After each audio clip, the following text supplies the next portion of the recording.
Hey, what's good with my people? It's your man Dramedy Drew. Appreciate y'all tuning in. Got my man LT. How you feeling, brother? Y'all know what it is. It's a rainy day outside, but Yeah. Don't get me down. I'm telling you, man, I ain't sad about nothing. I got my man Mojo in the building. What you representing today, brother? Man, shout out to YBM Smooth with this dope t-shirt, man. The Mob Wives is taking off. Mob Wife, Flex man. that for the cameras, man. real quick. One Yo, Mob Wife. Get One a time. tight zoom on Gotta that get right that. there. Mob Wives. Can't do too tight because I'm too big for it. And also, I got my man Strap in the building. Wagwami youth. How you feeling? Man, I'm feeling highly blessed and highly favored. That's what's up, man. Wait, did you say flavored? Just Favored. okay, favored. My brother is. Man, them from Uganda, you know, that speak no English, now. That's Yeah, what's up. try, you know. Hey, anyway, man, I know everybody's been seeing what's been going on with the whole situation in Vegas. If you haven't, that means you've been under a rock. Hopefully, there's we get some type of answer of what's been going on, the shooter's motive. But for those who don't know, there was a mass shooting in Vegas, and the guy was shooting out of Mandalay Bay. He had 17 rifles, 23 guns total that he was able to, the word that they use, smuggle into the hotel. He had actually, well, I just want to give you the facts of the situation right now. But he killed, 59 people and injured 500. So I guess he shot 500 other people. So that's almost 600 people that he had affected physically in his... in this attack. Now, the label that's come out for him is that he's mentally ill. He's dealing with something. But then you talk to his lady, his girlfriend. Well, I never expected any of this from him. Talk to his brother. He never showed any signs or traces that he was like this. So I'm trying to figure out where that plays. But those are the facts, ladies and gentlemen. He killed 59 people, 500 of them were injured and sent to the hospital. This man was 64 years old, by the way. 64-year-old Caucasian. And it's just been a mess. Where do we go from here? Like, what information do you guys have? Well, we can start by calling it what it is. It's domestic terrorism. Absolutely. That's the first place to start. Mm-hmm. If that's even the case, I mean, this incident was a domestic terrorism case, but did he kill 59 people? And did he kill 59 people alone? Well, then there's another thing that people are bringing up, is that there was more than one shooter. They think possibly, not sure. And injure all those others. I mean, the first thing, when I heard about this, the first thing came to my mind, I've been to Vegas 3-4 times, I don't know. I try to go once a year. Mm-hmm. And I think about people constantly moving up and down that strip 24/7. And I think about, like, man, if somebody wanted to do that, like, it's open, the opportunity is there. Absolutely. That was the first thing I thought about. The second thing I thought about is if I ever return to Vegas, which I probably will at some point, it probably won't be the same as I remembered it. Absolutely. We look back on historical events like 9/11, and the flying experience is no longer the same, and it never will go back to that. Right.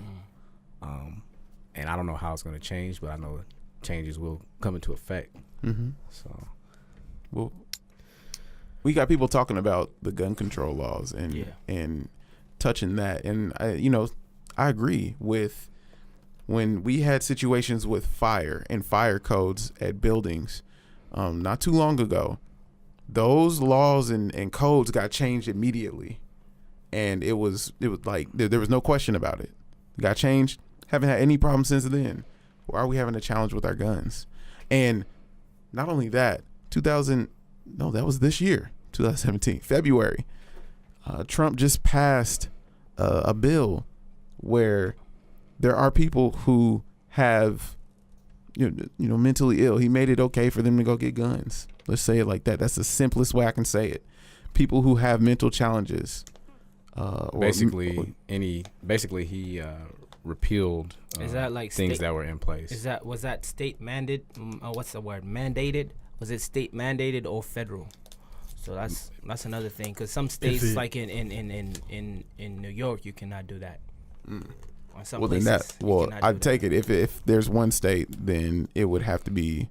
If there's one state that doesn't agree with it, it would have to be a state. It's open carry. Is it? Yeah, it is. Absolutely. And that's kind of where I was going with it, because the day that it happened, I was actually in the process of getting my conceal and carry. Right. So there's too much going on nowadays.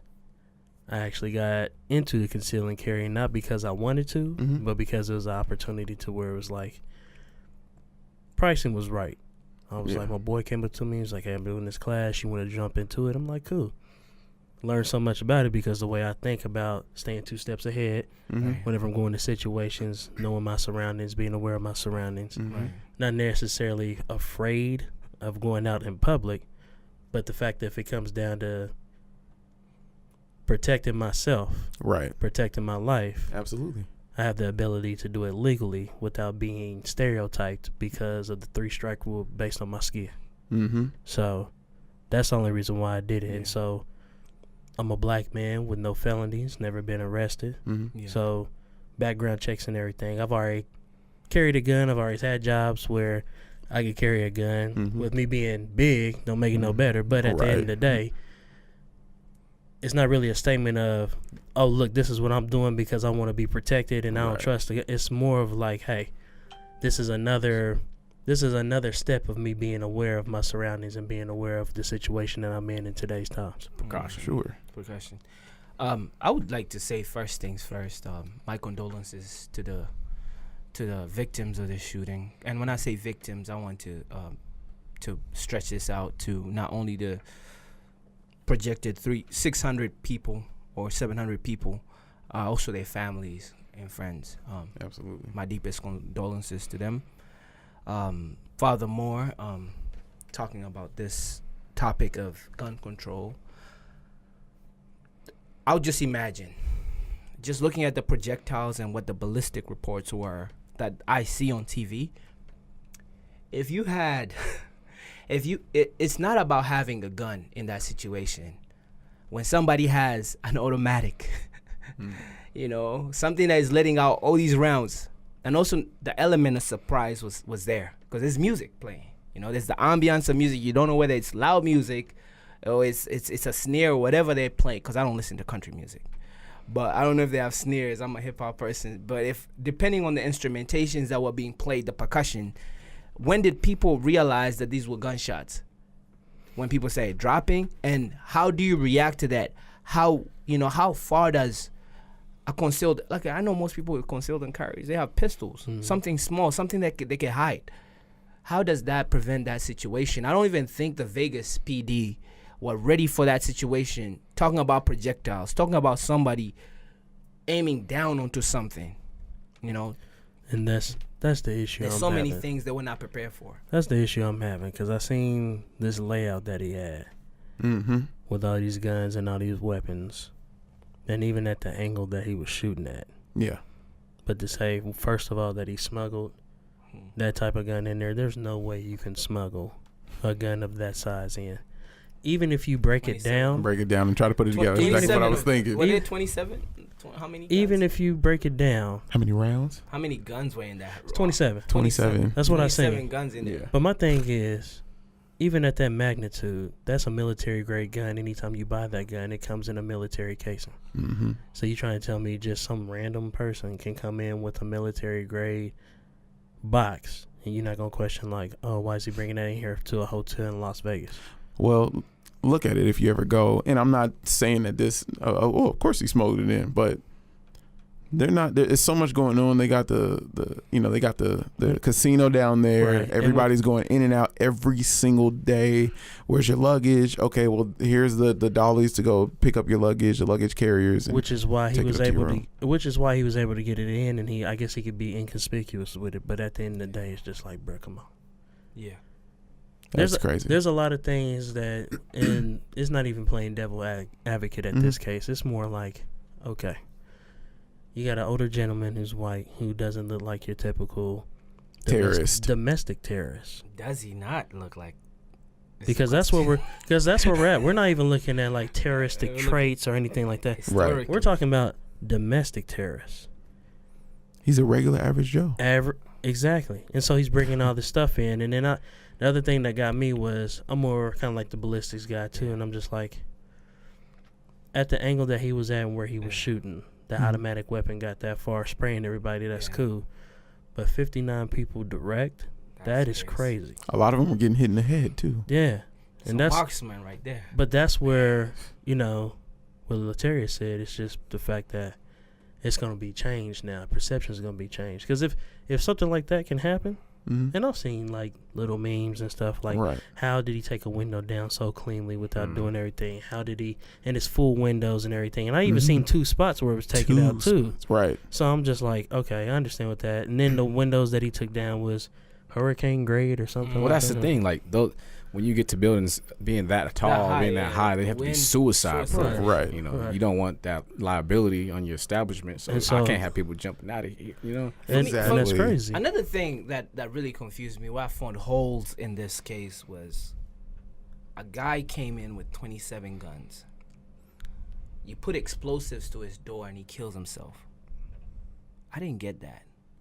And maybe that's just my mind state. He didn't go out. He didn't go out like spraying guns at them. Blazing. You know, like you already did that. You already did the obvious of creating, breaking the window and shooting people, whatever. That situation of police rushing your room, put the explosives, and you just shoot yourself. That didn't make sense to me. Yeah, I've done all of that. Yeah, because you already know you're gonna get killed. Why not go out like let me get more bodies? Because you hear about active shooters, their whole mentality we were taught was the more bodies, the better. I'm gonna die anyways. Yeah, yeah.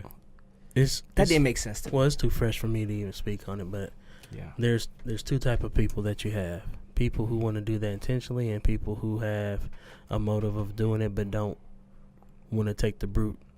They don't want to do the both ends of it. So I'm shooting everybody, I'm cool, but then when it comes to go out, you know, guns blazing, then they take the cowardly way out and shoot themselves out. Now, didn't they had said that they had found an explosive. They found one, right? But they went and checked his car. And they said that they found more explosives, plural. And they also found 1,600 rounds more. And another important fact was that I've seen that they said he's been there since Thursday, or he had been there since the Thursday. Yeah. So that'll give him time. And this happened Sunday morning. Make multiple trips and stuff like that. So that you could be if that's true, that creates opportunity. If he was doing, if this is what they're saying, and he did this by himself, okay, you know what I'm saying, but so it's still unclear. So this is what hit home to me. I turned 30, by the way. I'm looking at the camera. I turned 30. I turned 30 next week, and I already booked my trip to Vegas. So there's gonna be something that it's gonna be this cloud that when we're there, me and the people that I'm going with. Ouch. And one thing somebody told me was, in situations like these are isolated situations. They don't have like a pattern or history. There's a 99.9 chance that will never happen again in the same situation, right? But still, that the whole birthday experience has been taken away. Now I'm looking at Vegas PD, because I know New York, Vegas, to some point, Bourbon Street, New Orleans, that's high risk, because the tourist amount of people that go in these, even LA, some places in LA, let's say Universal.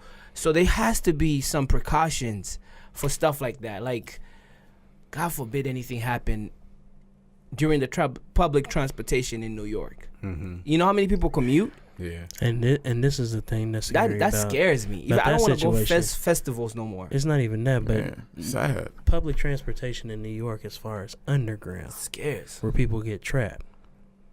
That's the thing that always freaked me out. Like people who take underground transportation versus above ground. And it's a lot of people that use that. A lot of people, and that freaks me out. But I guess the point for them is to do it when your guard is let down. These people were out here enjoying a concert, loud, the music blasting, having a good time, and you start spraying into the crowd of people. Did something like this happen at Ariana Grande in the UK? Oh yeah, they did a bomb. I think it was where it was like teenagers and they were getting out and they say spraying or whatever in people that were leaving the place. Right. I think I remember that. Yeah. I think that, and that was only a few months ago. Yeah, a few months ago. Like that's kind of like this public gathering type of thing. I don't want to freak people out and not want them to enjoy life because it's life, you know. Right. And at some point, people are going to have to understand that not everybody's going to be like you. Not everybody's going to be like me. You know what I'm saying? When I go out, I want to go out and I want to have fun when I go out. I don't want to go out and have to worry and look behind my back. And I'm doing, I'm checking for people to see if they got guns and they, you know what I'm saying? Like, I want to go out and enjoy it. Looking for like a little shelter where you could be out when things is raining on you. And right. So what doesn't add up to me it doesn't either, this also is that he has no history of doing anything like this. He, like I said, his girlfriend, his brother said, he's never been angry about anything. He's never been upset about anything. We don't know him to have a bunch of weapons. They said he had no religious affiliation, or I'm sorry, radical affiliation with anything religious. He didn't have. He wasn't a part of any type of gun club or anything like that. So now here come all the conspiracy theories that are out there, where there are more than one gunman.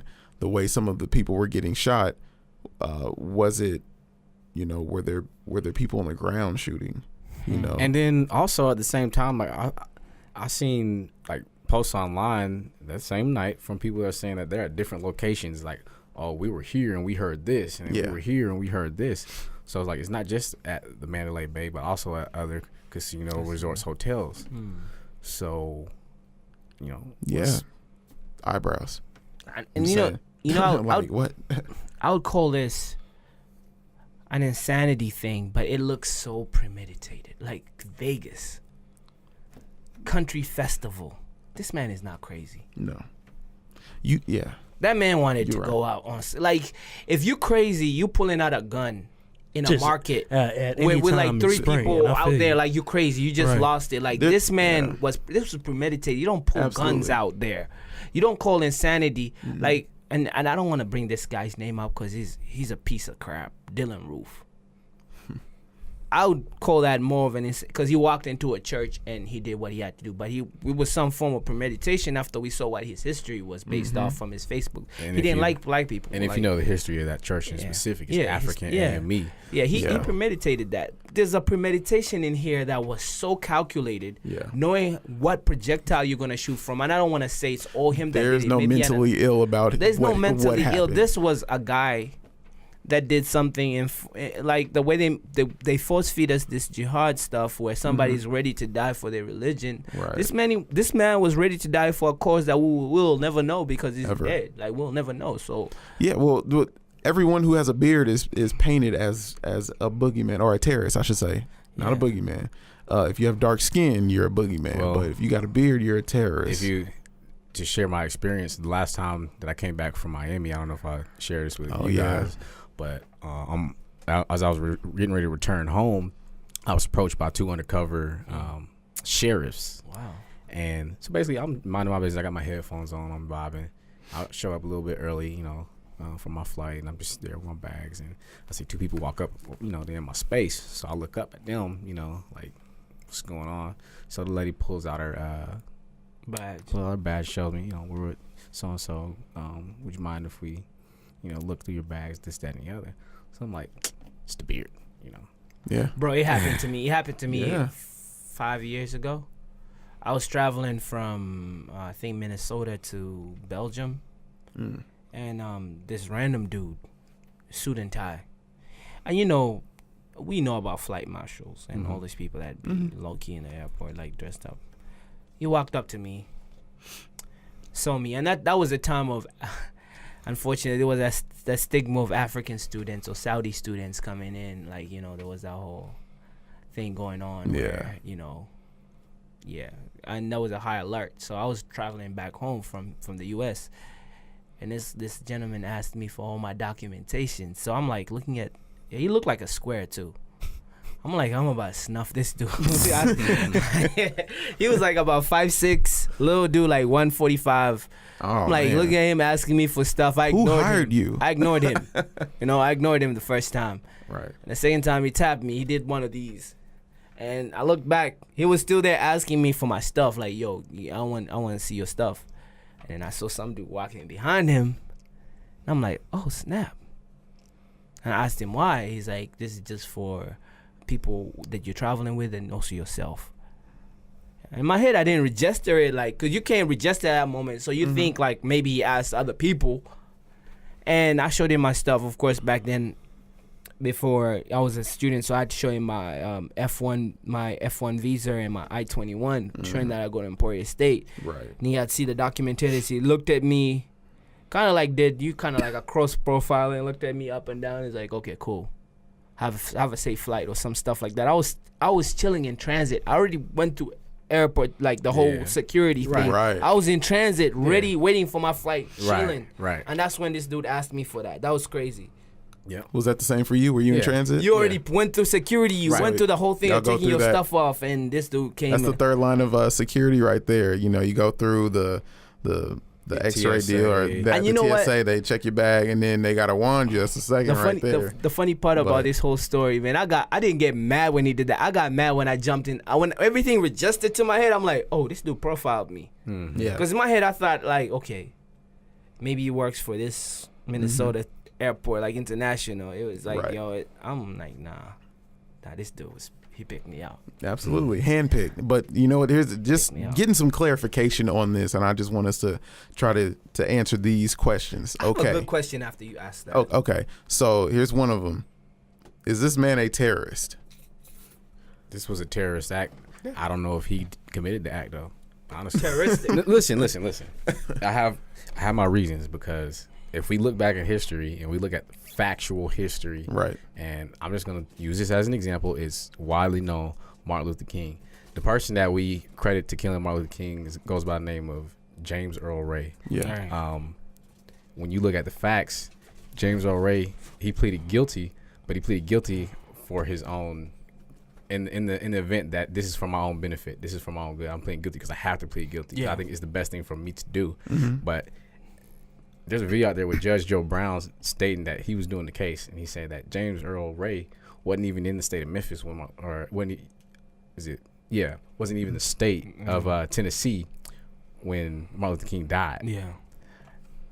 So we have instances like this in history recorded, Yeah. which makes me skeptical. Yeah. So we got Fall Guys. Yeah. You know what I'm saying? And there's something that's a bigger picture. Now, if You you guys are frying some big fish right now. well, you look and see all the stuff that's been happening right now. What needed to be distracted? What was the distraction for? Is this a distraction? Puerto Rico. There's so many things happen that could be a Good big segue. distraction. But anyways, before Puerto Rico. we segue Go there, ahead. this is the thing I thought about, and me and my lady were talking about this. She's seen this happen to me physically in New Orleans, and I think it's happened to everyone. And it's never happened to me in Wichita. God bless. This town is actually. You guys have to. Wichitarians, I don't know how to say the real word. Wichitans, all my Wichitans here. You have to appreciate your PD out here. They don't have that search that random search you type of thing, or like random push you to the wall type of thing and pat you down. They kind of like ask you questions because people get a lot of heat out here. Yeah. I went to. I'm not gonna bring the let me take out the police aspect out of it because I know people that work in the PD, but like let's talk about going into a bar in a big city. You see how those bouncers like grab you and like mess up your outfit? Right. Yeah. Like grab. I'm like I don't even want to go in there no more, cause they grab you like Is that kind of good now that after this stuff happens where you're willing to get violated by the security guard to make sure you don't have guns? Or is that like, I just want to hear from a person from the Midwest, because I know people in the Midwest grew up with guns. People out here, it's okay to have guns, right? What's your mentality about somebody aggressively patting you down and making you feel kind of weird in front of your girl? Because I was like, girl, and this dude was like kind of grabbing me weird in New Orleans before they let me in, and I'm like, yo, I kind of like, but you know, like it's kind of weird. Did you feel safe afterwards? I did, because he really patted me down. I know. Yeah. I went inside that club and I'm like, cool. In which time, I've never seen no pat down. But what about the friend of the owner? Or the friend of security? Or the paraplegic who walks in with all the heavy metal for all the thugs. You know what I'm saying? For sure. Yo, the girl, so they don't pat the girls down like that. For a split second, you feel safe in that regard, but there's always those exceptions. But in the city, you see how people be patting them down like they mess up your outfit. Yeah. Is it... the question I'm trying to say, do we stop punching bouncers? Because that's what happens. You see, they bum rush bouncers. Bouncers have a high insurance rate because they get beat up a lot, and they get a lot of money because people bum rush them. Like custodians don't like that stuff. They try to manhandle them. But what do you think after a situation that happened in Vegas, the whole checking? I don't know that there's nothing a bouncer could do in a situation like that. But let's say we're in a club. Somebody loses it, his girl pissed him off. He has that thing on him, and that's like, I'm gonna let this thing rain. I didn't want to crack a joke because it's a serious situation, but it kind of made me think about that. Like, this is a music festival. Like, there's always that one. I need like country music. There's that one banger that can't get in maybe because of the dress code, and they're like, okay, if I can't have fun, ain't nobody having fun. You know what I'm saying? It could be that too. Yo, something like that happened in college. I don't even want to get into that, but I've witnessed that before. How people retaliate because they weren't let into a party, or But what I want to lead it to is, okay, so can I answer this question? Oh, I'm sorry. Go ahead. So basically, the question is, do you trade? I mean, in a nutshell, do you trade your rights for safety? Do you trade your freedoms for security? And to an extent, this is what we get into with after 9/11, you had the U.S. Patriot Act. Mm-hmm. Oh, yeah. Basically, you have the government can listen in on your conversations. So you're trading your privacy for the safety of everyone. Yeah. In this instance, are we willing to make stricter gun laws? See, yeah, you have to talk to them. I have a. Go ahead. The only reason why I haven't said anything is because whenever I go to the club, it's a whole different type of pat down. Security see me, and this is every time I go to the club. As long as I've been, whether I've been in Wichita, I've been in Oklahoma, been in Dallas, I went to New Orleans to go to Bourbon Street. Anytime I go to the club, because I'm a bigger dude and almost the same size, it's almost intimidating for a security guard to pat me down because they don't know how to react. So I'll get a pat down, but it's not as aggressive as somebody smaller where they know they can rough up and impose a fear. Because I'm already walking up eye to eye looking at you, but I'm chill. Button down, slack, square toe, got my ID out. Yeah. Fresh cut, clean. You had the square toes on? Yeah. Of course. Peanut butter wingtips every now and then, but still. At the end of the day, but when you a bigger dude, I never experienced no roughing up. But the one instance that I had, it was kind of weird. It was a smaller guy, tried to impose his will a little bit. It didn't really rough me up, but he kind of grabbed and pat. I was cool with it. Told me to turn around. Kind of pat me down, patting other areas, and I turned around and I said, bro. I said, I'm good. Yeah, I said, bro, you don't need to touch in that area. Yeah. Instantly backed up and was like, yo, I'm sorry. I just had to do my job and everything. Yeah. I didn't get rushed, but the other security dudes was like, yo, dude, that's enough. You know what I'm saying? Yeah. So it's just like, sometimes you're not getting roughed up because of safety. Sometimes they just want to impose the fear like we not playing around. But at the end of the day, if something pop off, they going to be the first ones to run away. That's just how I feel. Now, but let me ask you: are you willing to trade a little bit of your Second Amendment rights, making it harder to obtain a firearm? In the face of instances like this. Here's the thing, though. In my situation, I'm in a unique situation because I don't have a strict code as far as you carrying a gun. Because at the end of the day, me personally, I'm always aware of my surroundings. But as far as giving up the constitutional right, it's an opinion. I don't know, honestly, because I don't feel like I've been in a situation where I'd be like, yo, this is unfair. We need stricter gun laws and everything. Right. Because at the end of the day, the guns don't kill people. People do. Right. The guns don't hurt nobody. It's the people who use the gun. So at the end of the day, it's not the fact that we need stricter gun laws. My opinion is the fact is who the people that's getting these guns. Who are we allowing to get these guns? Yeah, who are we allowing to get these guns? Now, the House is actually looking right now. It's been in talks, but they've been looking to pass a bill for silencers on guns. Yeah, so on rifles. Coming from overseas, I just want to ask for my American natives, or not natives, but my American people who live in America.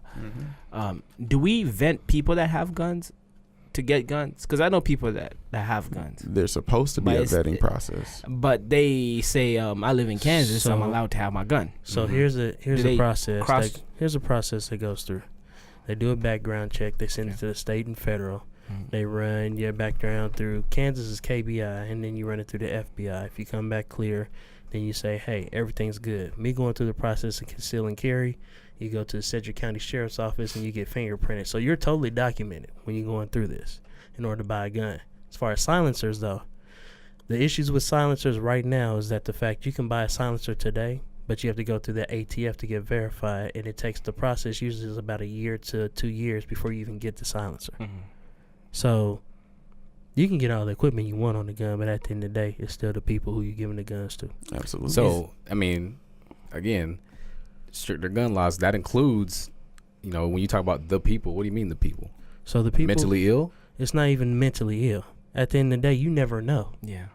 And that's the biggest issue. You can be as strict as you want on gun laws. You can be as strict as you want on a person, whether they have mental illness, whether they're a felon, whether they get their record expunged just so that they can carry, so they can feel like a rightful citizen, but you can never know. It only takes that much for somebody to snap and just go crazy.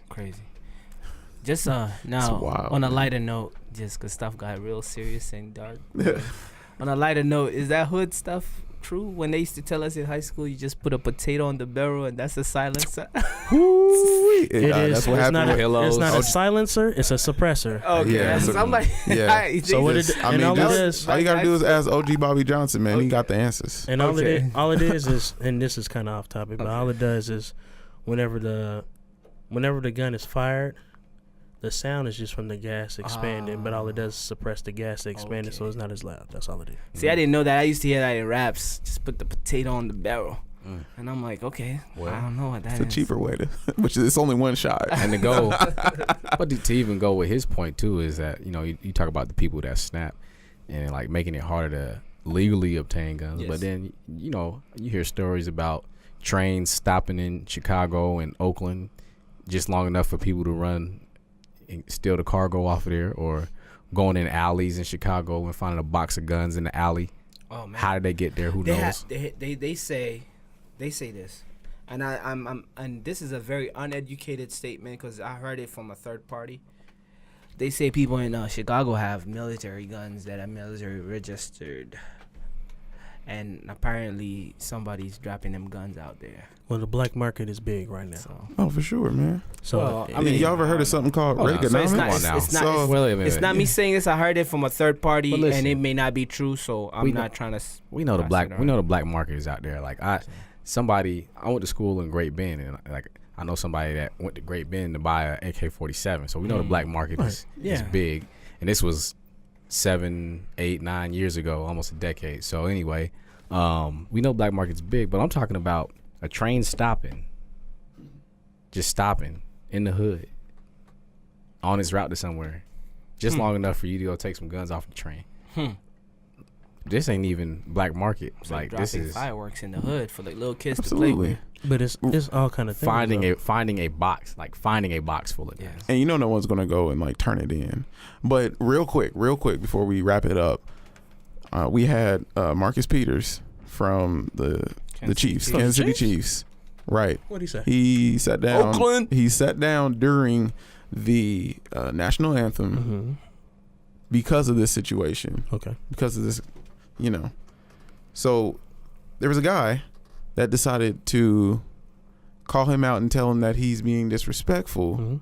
because we just had, like you're once again, it's just like, yo, dude, you're being disrespectful for not standing. What's the deal? Mm-hmm. And his response, we just had a situation where, a guy just took out 600 people. You know what I'm saying? Mm-hmm. Just took out 600 people. And, our gun laws aren't right. But you're worried about me not standing up for our flag right now? You know what I'm saying? Like, so he's taking heat on that right now. No, not him. But I mean, like, that situation has become heat. Which is crazy. And it almost leads back to the last conversation we all had together was the whole kneeling deal, which here's the way that you can tie all that together. The Second Amendment states that it's really the right to form a militia in the event that the government becomes too powerful. Right. I mean, at what point does the government become too powerful? But anyway, at the same time, being able to own those guns, they say that this is our way to protect our freedoms from being oppressed by the government. And then I say, at what point do you become too patriotic that you can no longer, or you're not able to protect those who are being oppressed by the government? And to that guy that was saying that they felt disrespected by Marcus Peters, they probably watch the national anthem on the TV when they're sitting down. They don't stand up when it's being played. Another thing is disrespecting the flag. That's a blurry line, because the rules of the flag, the rules of the flag say that the flag should not be used as garment. You cannot use it for commercial purposes. We look at what Budweiser does. All these different things that use the flag for these different things. Or it shouldn't be used as That's a handkerchief disrespecting, or a napkin. handkerchief. Like, But we do that on the 4th of July come every on, year. man. This hypocrisy needs to stop. So that's my issue with this whole everybody jumping on everybody about protests. Yeah. A lot of people don't even understand what people protest for. So you jump on there and just say, well, you're not standing everything at that, but at the end of the day, patriotism is not common sense. Say it again, baby. Patriotism is not common sense. At the end of the day, just because you want to represent your country doesn't mean that it's common sense for everybody else to do the same thing, because they are supposed to believe in what you believe in. Patriotism is your opinion of how you feel, of how you need to represent your country. So at the end of the day, if you want to stand and put your hand over your heart, say the Pledge of Allegiance, stand up for a national anthem, cool. But at the end of the day, patriotism is not common sense. So for you to think somebody standing up for the flag is not representing patriotism, that's not common sense. Wouldn't it be in reverse? Wouldn't everyone that's kneeling, wouldn't that be true patriotism?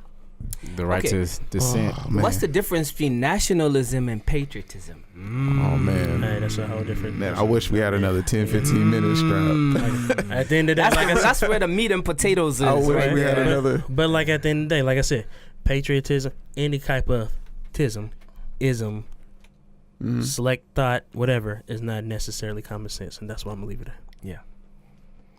All right. Appreciate y'all, man. Appreciate y'all. So, man, we got any plugs? Again, I don't know if we can zoom in. Smooth. Shout out to Smooth. Strap, you got a series, The right? whole YBM crew. Strap got a series. So I've been dropping these bi-weekly vlogs. I'm on Vlog 2 right now. Vlog 2. Yeah. I'm documenting my album process. I'm creating a project. It'll be my third I don't like using this word studio album, but basement studio dirty album until I get signed, and then I have to have a debut album. But we'll call it a mixtape when we get there. But like this, okay, my third studio mixtape. It's called Young Elder. It's a coming of age. It will document the process, the trials, the tribulations, the second guessings, and everything that comes and concocts this good process that I'm going through. Yeah, that's it. For sure. I heard a little bit of it.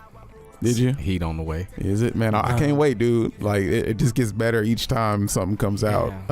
Like I still bump Futuristic, which is why it's playing in the background right now. My friends call it accidental magic because when I speak, I don't make sense.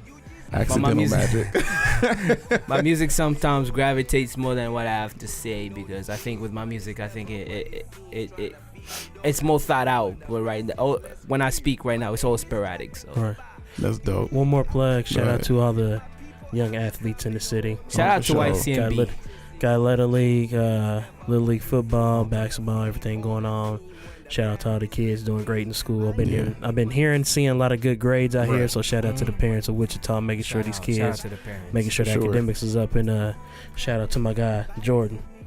Jordan's doing pretty good right now. Running the Young South board. He's doing pretty good right now. I'm proud of him. He's a good producer. He's been producing this whole show. So. Man, shout out to you, man. Good job. He's on the boards right now. He's doing good. I'm proud of him.